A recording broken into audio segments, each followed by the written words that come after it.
So, iyon. Kakwento ko sa inyo yung linggo ng kabataan na closing. Kasi, nag-closing na kami kagabi. Baka siguro mga pictures na lang ilalagay ko sa dulo ng vlog, ganun, or singit-singit ng mga pictures. Ganito ang nangyari. Kasi sit-down video lang. Wala, gusto ko lang i-vlog. Bakit? Vlogger ako eh. Ay! Huwag ka ganyan. Tapos wala kasing power ngayon. Wala kaming pasok. Natuwa ako sa collaboration namin sa SK, sa mga president ko na bago, and talagang yung overwhelming na puso ko. Kasi, guys, kung di nyo natatanong, dancer ako. Gusto nyo ba sample? Ay, wag.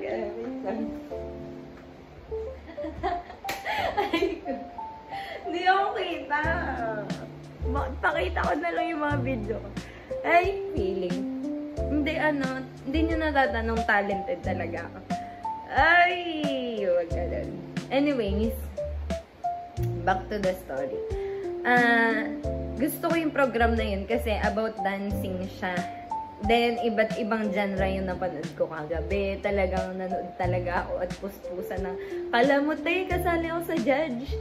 Talagang nagre-rate pa siya habang katabi yung bebe ko. Ay! Tas, ayun. Tas, eto pa nakakatuwa kasi yung mga partners namin, syempre ako, kilala din naman boyfriend ko si Shan. Si Pres Aaron, bago siyang president ng cluster 2. Ano siya, yung kasama niya yung GF niya. Una nga, sabi ko, alam ko, may kasama to si Pres kasi nga nakita ko sa kanya na may GF siya. Then, yun, sabi ko, pag ganun, lagi niya nang isasama sa tabi niya kasi since pwede rin kasing makahelp sa kanya. Yun kasi si Shan, always nag-help sa akin. Service, lahat-lahat, ganyan. Kahit na puno ng reklamo. Ay, kaka-ML niya yun. Anyways, tapos si Pres Alaysa, which is vice president ko dati ng cluster 3. Siya na kasi yung inano ni Pres Teddy. Kasi yung dalawa ko pong president is student, teacher kasi sila, eduk sila. So, nagre-review na sila, ganun, busy sila. Okay lang naman. Kasama niya rin yung boyfriend niya na ROTC naman. Tapos yun, wala, nakakatuwa kasi ang supportive ng mga partners namin, ganun. Partners namin kasi nga, sila ay sobrang mature nila mag-isip. Like, hindi ba sila overthinker, insecure partner, ganun, na sinusuportahan lang kami sa mga journey namin. Kala mo naman, presidente ng Pilipinas ang hinabol, nakakainis. Tapos yun. Then, dito ko natuwa. Ganito na. Nauna sa akin si Sec Alex. Si Alex Cayetano na secretary ko. Since nag-cluster president ako hanggang yung ngayon, municipal president. Nauna siya. Sumunod dun si Pres Alaysa, sumunod si Pres Aaron. So, wala pa ako nun kasi ang calling time kasi naman talaga is 6. Then, nagulat ako kasi yung mga bagong president namin, sobrang responsibilidad na mas mauuna talaga sila sa event venue. Sa akin, okay, walang problema, ganun. Kasi naiintindihan naman din nila. Since binukawan pa kasi ako, ang bayan namin sa Bagak pa, siguro ang mga travel time dun is 20 minutes or 25 minutes, mga ganon. Di, okay. Tapos, nakakatuwa lang din kasi yung mga president ko ngayon is yung coordination nila, coordinationers. Ay! Sabihin, bobo naman ng president. Anyway, so, ano lang yung sarcastic na yun, baka isipin nyo naman. Tapos, si Pres Aaron, siya yung nakaisip ng G-form and QR code. Kasi ang president nyo, not techie talaga. So, I'm low budget. Hindi low budget eh. Sobrang, hindi ko masabi, pero hindi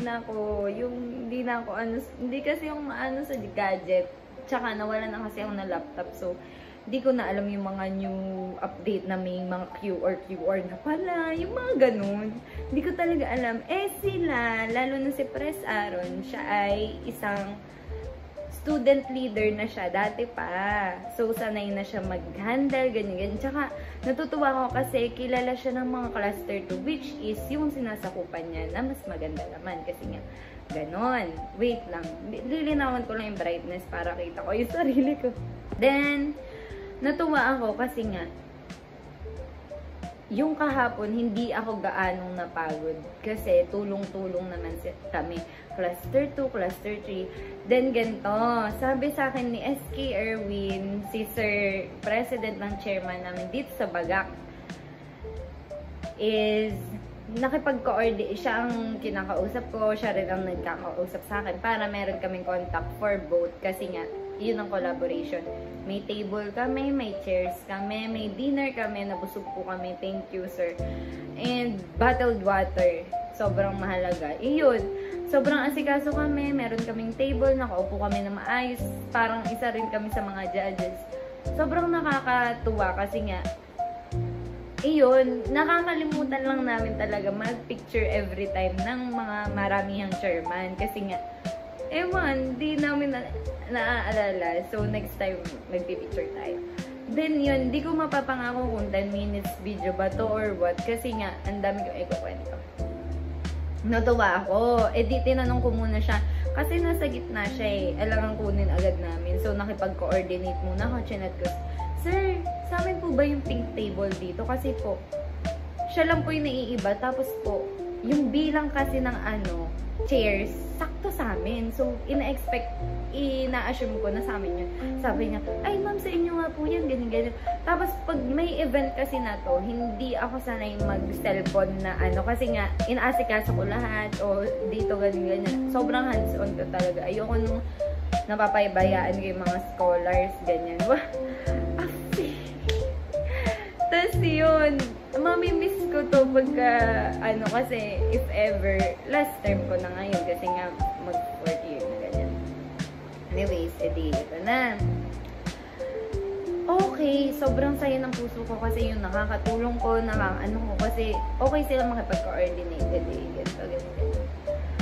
Noong, okay, naghahanap kami ng bubong kasi naambon pa nito. Hindi nga namin, pero butik po, thank you Lord, hindi umulan kahapon. Kasi nga, ganun nga. Hindi, ito na, be. Dumating ang, siguro mag-7 na ganda na. Nag-chat pala si sir. So, hinanap niya kami sa likod sa pit. Ay, sorry po sir, ganyan. Tapos sabi niya, sige po, ma'am, ibalik niyo na lang din po yung table and chairs po dun sa gitna kung saan po yan nakapwesto para dun po kayo mamaya, para po makanood po kayo na maayos. Natuwa naman ako kasi nga, syempre, talagang yung mga, kami, kahit pa paano, nag-provide sila since nag-effort sila, sobrang na-appreciate ko yun. Kasi nga, every event kasi, laging hindi napapansin yung team namin. Like, okay, kakulab, ganyan. Okay, kahit merienda, wala, ganon. So, ngayon, nakakatuwa kasi nga ganon. May food, may tables, may chairs. Natapos ang hanggang 7:15 yun na. Dapat hanggang 7 lang. So, nag-extend kami 15 minutes. Sige, go. May mga humahabol. Sige, go. Nung lipat na kami, wala namang ulan. Okay na, nakasettle na lahat. Kami na lang kulang dun sa table. Ito na. Pagkapansin namin, sabi ni Alex, kasi ang pwesto namin, boyfriend ni Pres Alaysa, Pres Aaron, girlfriend, ako, Sek Alex, tapos si Sean. Sabi na, dito na ako na girl. Napansin pa ako kay Sek, kasi nga, wala siya kami lahat may bebe. Tapos sabi niya, ay, dito ka na, pre. Dito mabina sa akin si Love. Tapos, okay. Tapos sabi ko, Sek, pa-picture naman kami. Ginawa ko pa ako photographer. Ganyan. Kasi ipopost din kasi namin tong closing ulit. Kasi lahat, dinodocument namin. Tapos ipopost kasi namin sa page. Okay, sige. Ganyan. ito na, natatawa ako. Tapos sabi niya, ano ba yan? Lahat kayo may bebe? Ano ba yan? Lahat kayo may jowa? Ganyan. Hindi, tawa-tawa ako. Nung ano na, pinapakita na yung mga dancers. Ayan, nag-enjoy na ako kasi sobrang na-miss ko magsayaw. Sa totoo lang, sobrang gustong-gusto kong magsayaw, gustong-gusto kong mag-compete. Yung kasama yung ibang grupo, ganun. Gustong-gusto ko. Alam ni Lord yan na gustong-gusto ko. Pero hindi ko nakakaya kasi nga yung heart rheumatic disease ko nga. Which is, sana Lord, matapos na by October 5, may follow-up ako kay Doka. Pagka okay yung ASO ko nun, wala na akong maintenance, guys. Congrats nyo ako. Then, ayun. Masaya ako sobra kahapon, kagabi. Tas, ayun. Tas, nilalapitan kami ni Sir Erwin, ganyan. Kung okay lang kami doon. Yung mga, kutsara tinidor kasi wala. Eh, di bumalik pa ako sa kanila. Then, yung parang list ng attendance ngayon, nasa kanila na yung urig kasi nga, kailangan din nila ng urig. So, sa amin yung urig ng opening, sa kanila yung closing. Ito na. Kalagitnaan, ganyan.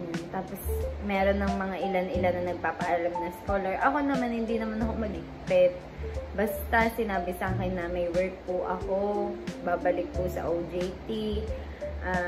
Meron po kasing kailangan po kasi may anak pa, ganyan-ganyan, everything, kung ano mga ano, kasi gabi na rin, tas malayo. Okay sa akin, basta ino-notify, lalapitan ako, sila Pres Aaron, sila Pres Alyssa. Eto na. Dumating na ang winner, ganyan-ganyan. Nung nag-announce na ng winner, nagpapa-attendance na rin kami, kasi nga, para hindi rin masyadong malate ng uwi, para ganyan-ganyan. Okay, ganyan. Tapos, nakakatuwa kasi nga, yung mga president, press, ganyan, kulang po ng papel, ballpen, ganyan. So, ako gagawa ng paraan, ganyan. Thank you rin po sa mga nagbigay po ng ballpen kasi po, ayaw na po tuminta bigla. Si Babylin kasi, nakakaya mo. Nanghihiram kasi ng ballpen, hinawakan lang yung ballpen ko, hindi na nagkasulat. Ay, tapos yun, si Babylin, nandito yung picture na papakita ko. May selfie kami. Nung fan na rin ata yun. Kahapon din meron din eh, pero basta yun. Anyways, ito na. Natutuwa ako kasi sobrang okay sila ka-collab. Ayos naman yung flow ng program, organized. And natuwa ako kasi nga, lagi na kaming inaasikaso. Simula nung umupo ako ng term hanggang ngayon, hindi pa kasi namin nararanasan yung ganun treatment. Like, kung may pagkain na mamproblema pa kami sa food, kung may ganito, upuan, service pa uwi na mamproblema kami sa lahat-lahat. So, pagka-collab pala namin yung SK, which is okay naman din kasi kabataan. Tsaka, kailangan namin mabatak kasi nga SK naman, okay lang din. Okay na okay sa akin kasi nga, lalo na if sabi rin po nung mga SK, partner na po namin sila sa ganyang event. Sa akin, okay lang naman yun. Basta ino-notify nila ako 1 week bago kasi ipapaalam pa sa banker kila Gov. Ito. Iyon, na-appreciate ko lang lahat ng taong tumulong sa amin, lahat ng mga president, yung 2 president, yung mga bebe rin nila. Sobrang nakaka-appreciate kasi tinulungan nila ako, yung nasasakupan din nila, and iyon. Basta, tutuwa ko. Tapos yun, nung in-announce yung winner, sa-isain yung nanalo eh. Ang natira ata, ibaba or Atilano, hindi ko sure eh. Parang sila ang 2 naglaban. Ang nanalo is sa-isain kay Chairman Anton. Kay Chairman Anton, na laging galit. Ay! Ano yun, CPA ko yung quiz ko na yun. Tapos yun, I mean, sana maging CPA siya. Ayun, basta natutuwa yung heart ko ng sobra. Kasi, gusto ko yung mga nanonood ng mga sayaw. Kasi, ako, ito pa, pangarap ko rin to. Isang pangarap ko pa to. Yung mga nagsasayaw sa Las Casas. Pag pinapanood ko sila kahit sa video lang, yun sa wari napapadaan sa FB ko or sa TikTok, gano'n. Natutuwa ka mo kung panoorin sila kasi lalo na sila modern dance eh. Alam mo yun, basta natutuwa ako, parang sabi ko na, if ever na tigabayan siguro ako, nasa dance group ako, nasa ganyan ako. Tapos dati talaga nung junior high school, gano'n. Ala, naiiyak siya. A feeling, hindi. Pero, ayun nga guys, parang yung passion mo, ikinukulbit ka pa rin niya. Like, oy, sayo tayo din. Sobra. Kaso, ang hirap ko na makagets. Parang nangalawang na si President Rin na nangalawang na sa pagsasayo. Pero, alam mo yun, tinatry kong mag-learn ng mga dances, ganyan-ganyan. Alam niyo kung sinong ginagaya ko palagi. Si Yana. Ang feeling! Yung parang mga steps niya, sobrang idol ko siya sa steps. Mga DC steps. DC niya. Ay ngayon nga may bago siyang DC. Parang, basta mamaya, iti-tiktok ko yun. Siyempre, ano pa nga ba?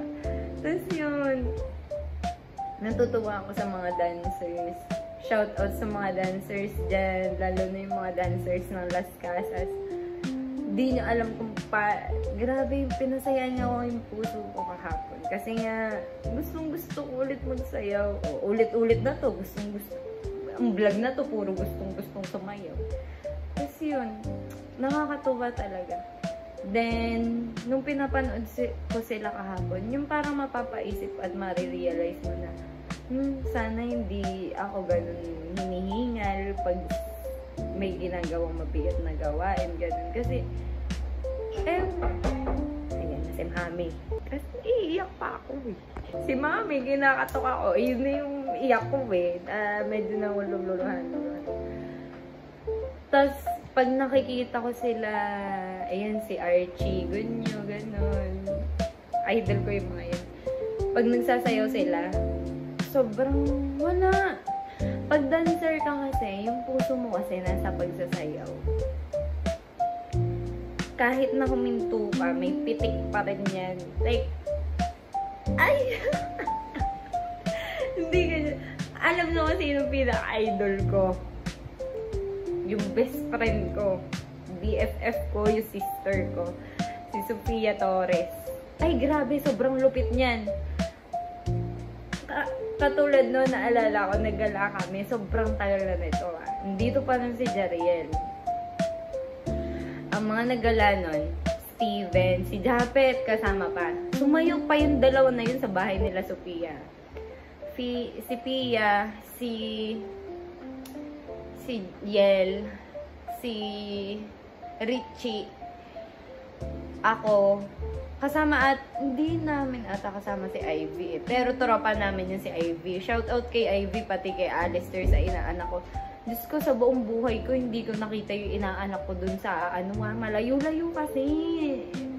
Paisawan ba sila isa-isain? Ang layo, hindi ko carry. Ano pag may kotse na si Ninang dadalawin kita dyan. Ayun, idol ko yan, Sofia Torres. Grabe, sobrang hot niyan sumayaw. Sobrang idol ko siya. Tsaka, yun, basta, talagang, sobrang, ko, sa mga dancers. Naalala ko tuloy si Donna. Kasi, ayun, lagi niya ako, kasi ang hirap ko talaga, nun pa man, ang hirap ko makagets ng steps. Since kami ni Donna, yung parehas kami ng passion, tinuturuan niya ako ng steps. Tapos yun, governor, lumalaban ng governor yan. Inaano yan. Tapos yun, na-miss ko rin, yan, si Kaykay, tsaka si Nainay, nami-miss ko rin. Kasi nga si Donna, mag-best friend kasi sila. Sila talaga, tropa-tropa kasi. Yun, miss ko na kasayo si Donna. Si Jonald, shout out sa'yo pre, kahit in love ka na. Ay! De, pero yun, pare ko na yan. Sobrang solid din yan sumayaw. Astig pa yan mag-OOTD. Grabe. David, ano yan eh? David Gishon? Ay! Ano yan? Hindi, pero idol namin yun. Hindi ko sure kung sa akin niya ba nakita si David na pina-follow ko yun or na-discover niya rin. Pero ako kasi, total, parehas kasi kami na hilig ni Nald. Uy, sobrang cool ko yan. Meron kaming nickname yan. Ako, Beautyfly. Kasi beauty ako. Tapos mahilig ako sa butterfly siya. Sobrang cool kasi. Ano pa? Tinatanong pa. Sobrang cool nga eh. Ay! Hindi, pero yan. Mga solid kong BFF na yan. Mga tropa ko. Sino pa bang mga tropa kong nagsasayaw? Si Mary Ann Salonga. Hindi niya maalam. Nagsasayaw niya. Hindi, pero yun. Sobrang namimiss ko sila kasayaw, ka-TikTok, ganyan. Tsaka, alam mo yun, parang ngayon, pag tumatanda ka na, nare-realize ko ngayon. Ngayon, 22 na ako, guys. Hindi halata, ha? Kasi cute girl ako. Ay, yung feeling. Pero yun nga, parang nare-realize ko about tumatanda.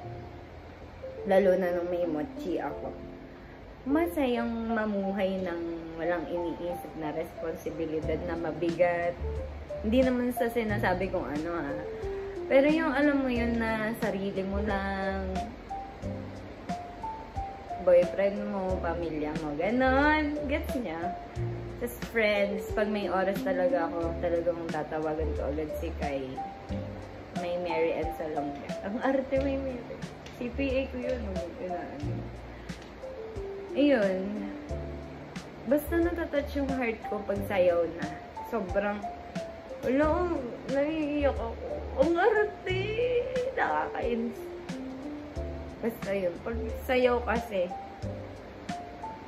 ang dami kong pangarap sa sarili ko. Ganun. Kasi nga, nakakainis naman eh.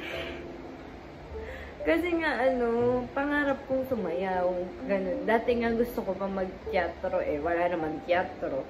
Ang nakikita ko kasi sila Pia. Meron nun sa Lasal. Ayaw naman ni Mami dun kasi nga pangad yung daan. Tapos yun. Bakit? Iyakin ako eh. Gusto ko yun kasi teatro. Sayaw tsaka diba? Singing. Gusto kong mag-improve ako dun kasi yun yung binigay ni Lord na talento sa akin eh. Ayun. Tsaka, ewan, alam mo yun, ngayon kasi gusto kong itry lahat. Yung, katulad nung nakaraan, nag-try akong mag-muse na first runner-up ako. Natatawa pa ako kasi Sir Abel. Sir, hello.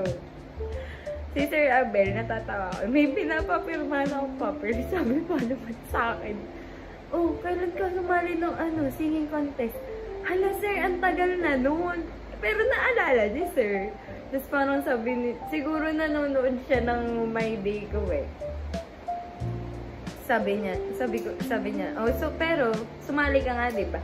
Sabi ko, po sir, nung nag-muse po ako. Kasi nag-muse ako noon. Bago-bago lang namin ni Sean. Tapos, kinikilig ako kasi sobrang consistent ni Sean sa sama-sama, hatid sundo. Hey, dream man. Ang arte, nakakainis. Kilig na naman.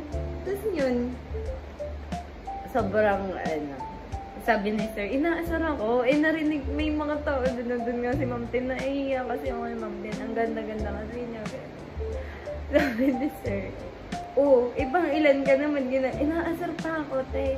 Sabi ko, first runner-up po ako nun, sir, kasi hindi naman po, first time ko lang po nun. Tapos, nagulat pa ako, unexpected yun, kasi nga first time kumanta sa maraming tao na muse pa, tapos di ako marunong maglakad talaga. Tinuruan lang ako ni Yana Aranas na ako pa pala ang ate. Ina-ate-ate ko siya eh. 18 ka, kaya niya lang pala. Ako 22, bakit ganito? Tapos, kaya gusto ko rin mag-aral ng makeup. Malay niyo, sa graduation ako na mag-makeup sa self. Ang hirap kasi mag-invest. Kaya, shout out din sa mga makeup artists dyan na kahit naiintindihan ko na kung bakit mahal yung fee nila. Kasi, talent lang nila sa guys, parang nails extension yan. Like, yung talent nila, iba eh. Yung mga artistic nila, tsaka iba talaga pag skills yung babayaran mo. Parang, katulad niyan, pag CPA ka, Yung skills mo kasi, yun yung binabayaran. Yun kasi yung dapat bayaran. Sa totoo lang. Kasi nga, syempre, gagamitin mo yung utak mo, gagamitin mo yung creativity mo, if sa art, if naman sa engineering, gagamitin mo rin yung utak mo, mag-compute ka rin. Yung, alam mo yun, guys. Kaya naiintindihan ko na ngayon yung mga bagay-bagay na, kaya ganito dapat yung sweldo na isang ganito pala dapat yung sweldo na isang ganito. And, iyon, bakit ba napunta na dyan? LNK closing lang. Nayayari naman. Pero anyways, gusto ko lang bumalik sa sayaw. Kaya, Doc, pag nakita mo yung ASO ko, tsaka normal, feeling ko gusto kong itry kahit mag-perform sa school. Isang beses lang. Sana payagan ako na siya. Isang beses lang. Gusto ko lang itry pag college. Anong pakiramdam pagka nagpa-perform pag college. Iyon, nakakatuwa. Kasi nga, yung mga pangarap ko, sa sakit ko, sa lahat-lahat, parang ang ganda ng bigay ni Lord sa akin. Which is, siguro, binibless niya ako kasi grabe yung pinagdaanan ko ng mga nakakaraang year, ganun. Iiyak na naman. Iyon, tapusin na nga natin ito. Iyak pa ako. So, iyon guys. Sana nag-enjoy kayo sa kadaldalan ko. Kung may manonood, siguro nasa 15 minutes to or 20 minutes. Yun lang guys. Bye! See you next vlog!